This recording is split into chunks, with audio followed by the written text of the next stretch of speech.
No niin, eli valmiina kriisitilanteisiin webinaarisarjan ensimmäinen osa ja aiheena tässä ekassa osassa on tehokas prosessikuvaaminen. Tämä on tarkoitus käydä tässä ensin tämmöinen pieni luentoosuus tästä prosessikuvauksesta ja prosesseista ylipäätään ja sitten lähdetään niiden teidän omien varautumissuunnitelmien pariin, eli käymään ihan tilatasolla sitten näitä juttuja läpi.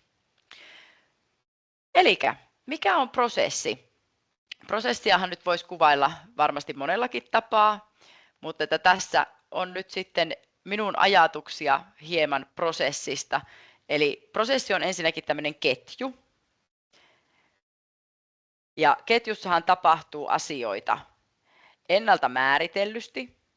Ja siinä on tarkoitus siinä prosessissa tuottaa joku lopputuote yleisesti ottaen. Ja sitten se on niin kuin tämmöinen lisäarvoa tuottava, eli se on joku meidän toimintatapa, millä me pyritään tuottamaan siinä meidän toiminnassamme lisäarvoa. Mehän puhutaan paljon vaikka esimerkiksi tuotteiden prosessoinnista, ja silloin monesti ajatellaan, että puhutaan jo tämmöisistä niin kuin jatkojalosteista. Joo, se tarkoittaa sitäkin, mutta ihan myös siinä alkutuotannossa, niin se prosessi on toimintatapa, jolla tuotetaan lisäarvoa. Ja prosessia myös hyvin niin kuin kuvaa se, että se toistuu. Et meillä olisi niin kuin tarkoituksenmukaista pystyä toistamaan sitä samaa toimintatapaa, prosessia uudestaan ja uudestaan, ja se tuottaa sitä meidän lopputulosta, toivottua lopputulosta. Eli kun niitä omaa tilan toimintaa miettii, niin nämä on niitä semmoisia, niin kuin millä pystyy esimerkiksi määrittelemään sitä prosessia, että mikä se on ja miten sitä prosessia sitten tunnistaa sieltä. Ja niin kuin sanoin tuossa, että se on tosiaan tyypillisesti tämmöinen ketju.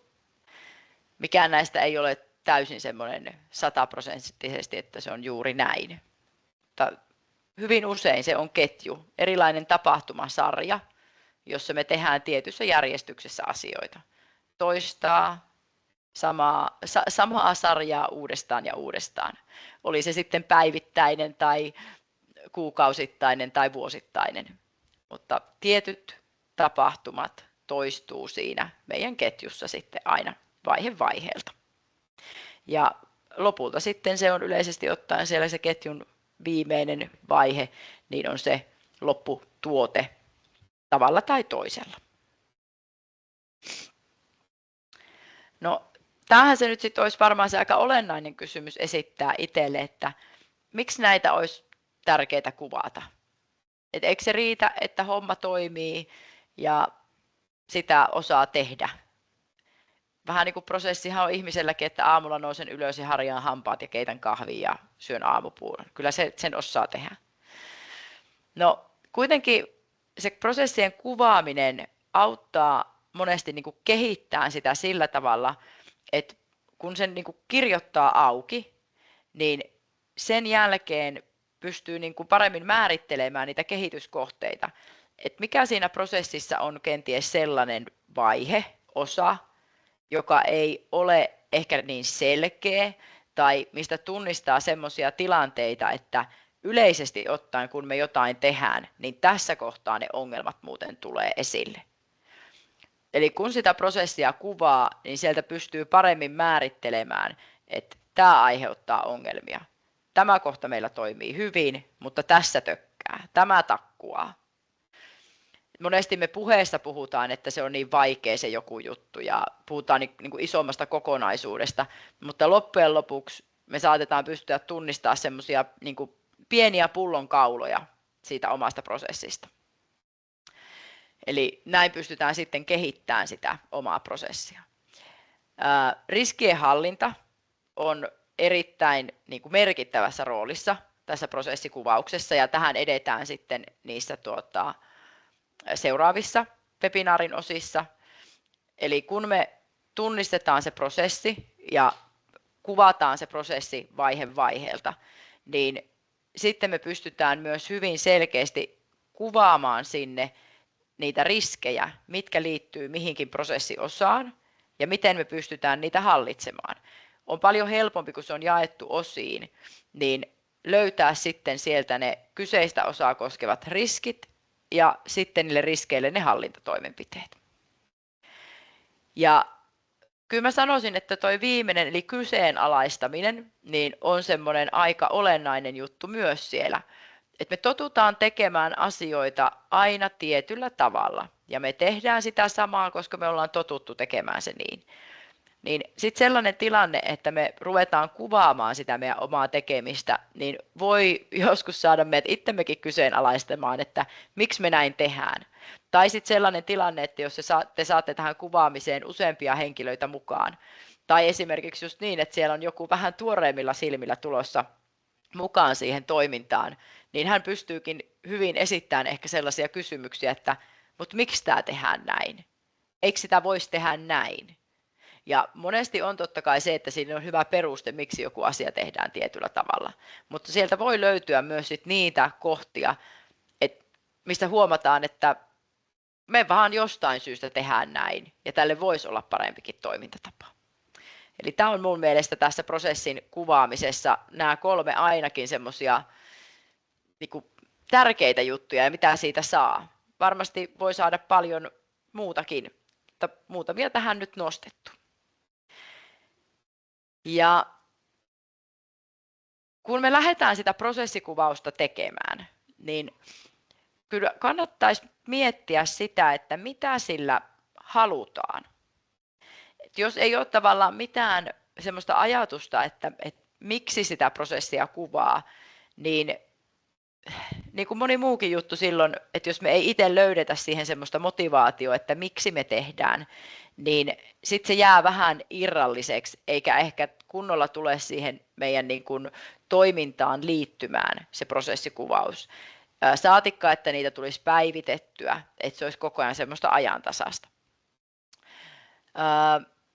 Mutta se toiminnan kehittäminen on kuitenkin jo niin kuin hyvä mun mielestä se motivaattori siellä. Ja tässä kun me puhutaan nyt sitten riskihallinnasta ja varautumisesta, niin se riskinhallinta ja varautuminen on sellainen, että mihin se prosessikuvaus tähtää sitten. Että nämä ainakin myös on sellaisia juttuja, mitkä sieltä voi nostaa itselleen esille. Mutta kannattaa miettiä siinä omassa toiminnassa, että mitä saa siitä prosessikuvauksesta. Joo. No, sitten kuvaustapoja on tosiaan monia ja meillä tässä webinaarissa oli asiantuntijakin mukana, joka sanoko, että 20 vuotta näitä hommia mietiskellyt, että millä tavalla voisi kuvata ja kartoittanut ja kehittänytkin näitä. Eli varmasti tapoja on tosi monta. Ja tässä kannattaa miettiä sit omalle tilalle ja omaan tyyliin parhaiten sopivaa tapaa. Tässä webinaarissa tullaan kohta tietyllä pohjalla tekemään varautumista, prosessikuvausta, mutta se ei ole millään muotoa se ainoa. Sitä voi kehittää, se voi olla vaikka se alkupohja ja siitä voi mennä sitten itse vähän omalle tilalle paremmin sopivaan suuntaan. Mutta on tässä muutamia juttuja tähän nyt kuitenkin kirjannut. Eli yksinkertaisimmillaan se prosessikuvaus, niin se voi olla ihan ranskalaisia viivoja tai niitä numeroituja askelia. Ja tässä meidän webinaarissa lähdetään liikkeelle siitä, että me tehdään ihan numeroiduilla askelilla se homma.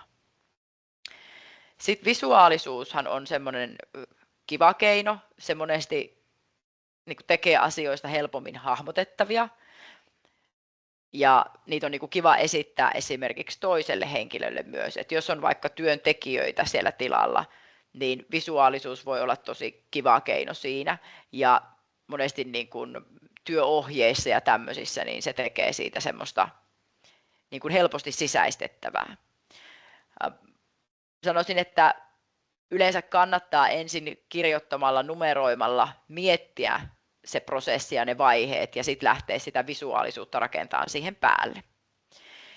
Toi viimeinen kohta, eli ymmärrettävästi, niin jos mietitään, että miten kuvataan, niin mä olisin voinut laittaa sen ihan tuohon ensimmäiseksi, että ymmärrettävästi. Että kuvataan niin, että se asia on mahdollisimman helppo ymmärtää. Ja olen laittanut myös tuonne, että sopivalla tarkkuudella. sitä voidaan tai siis käydäänkin tässä myöhemmin läpi, että mikä se sopiva tarkkuus sitten on. Et sitä joutuu myös jokainen itse vähän määrittelemään. Mutta semmoinen turhan tarkka voi tehdä sitten siitä koko kuvauksesta, ja kun edetään jatkossa sitten siihen riskihallintaan ja varautumiseen, niin liian raskaan siitä koko prosessista ja sen päivittämisestä ja jopa sen lukemisesta ja opiskelemisesta. Eli sopiva tarkkuus niin, että se asia on helppo ymmärtää, ja monesti on myös hyvä sellainen tyyli siinä, että sitten tämä varautumissuunnitelma ohjaa etsimään sitä tietoa, että mistä löytyy tätä tietoa sitten lisää. Mutta ei niin, että se on niin kuin aivan valtavan pitkäksi, paksuksi eepokseksi kasvava se varautumissuunnitelma, niin se voi olla sitten aika raskas, ja jos sitä joku vieras ihminen rupeisi tuommoisessa kriisitilanteessa katsomaan, niin jopa sitten hankalasti ymmärrettävä. Tähän mä oon laittanut tämmöisen ohjenuoran tästä kuvaamisesta, eli kuvaan niin ylätasolla kuin mahdollista, mutta niin tarkasti kuin tarvitsee. Eli just tuosta äskeisen tiivistäen, eli